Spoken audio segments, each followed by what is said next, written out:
దేవుని సన్నిధిలో మనం అందరూ కూడా ఇలాగ ఆరాధన చేయగలుగుతున్నామండి. కేవలము ఆయన కృప.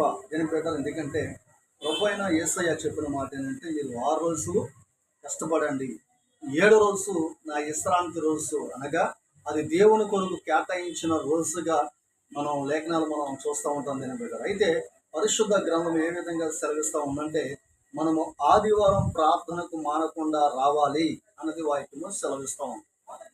అంటే ఏంటి, ప్రార్థనకి ఎందుకు రావాలి అంటే 84 కీర్తన గ్రంథంలో 10వ వచనములో, నీ ఆవరణములో ఒక్క దినము గడుపుట 1000 దినముల కంటే శ్రేష్టమని సెలవిస్తుంది వాక్యం.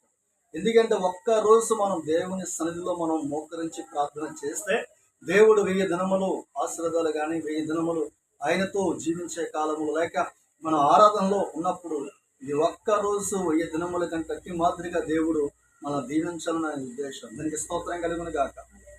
అలాగే దీని బట్టి ఎందుకు మనం ఆరాధనకు వచ్చిన మనము ప్రభుత్వం మనం అంటగట్టుకునే వారిగా ఉండాలి. ఎందుకంటే ఇది వచ్చి వెళ్ళడం కాదు, కానీ ఆదివారం ప్రభు కోసం మనకి కేటాయించాలి. ఈరోజు చాలా మంది కూడా సంతోషిస్తుంటారు. దీని బిడ్డ, ఈ లోకంలో సంతోషం అనేది కొంతవరకే, కానీ అనగా మనకి దేవుడిచ్చిన ఈ సంతోషం బట్టి మనం దేవుని గణపరిచే వారిగా ఉండాలి, దేవుణ్ణి మహింపరిచే వారిగా ఉండాలి. ఎందుకు విశ్రాంతి అని విశ్రాంతి నాది అని దేవుడు ఎందుకు అన్నాడంటే, విశ్రాంతి రోజు ప్రభు కోసం కేటాయించిన రోజుగా లేఖనాలు మనం చూస్తూ ఉంటాం. దీన్ని బట్టి ఎందుకంటే ఆదివారం ప్రభువుని ఆరాధించే సమయం కాబట్టి ఆదివారం మన దేవాలయంలో ఉన్న మనము ఎలాగా రమ్మంటున్నాడు, ఎలాగో వస్తే దేవుణ్ణి ఆరాధించమన్నాడు ఒక వాక్యం మనం చూద్దాం.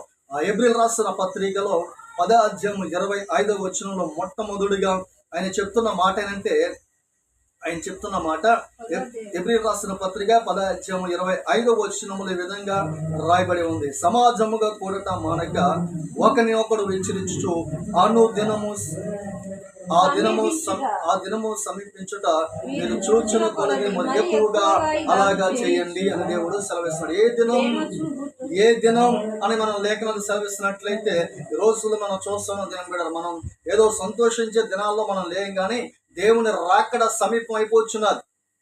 ప్రభు రాకడ త్వరగా వస్తామన్నది. కాబట్టి ఆ దినము అనగా సమీపించుకొలిది మరి ఎక్కువగా దేవుని సన్నిధిలో సమాజముగా కూడి దేవుని ఆరాధన చేయమంటున్నాడు. దీన్ని పెట్టారు. ఈ ఆరాధన ఎక్కడ చేయగలుగుతున్నాం, ఈ ఆరాధన మనం ఎక్కడ చేయగలుగుతున్నాం అంటే, ఈరోజు ఎవరెవరో దీన్ని పెట్టారు చూడండి.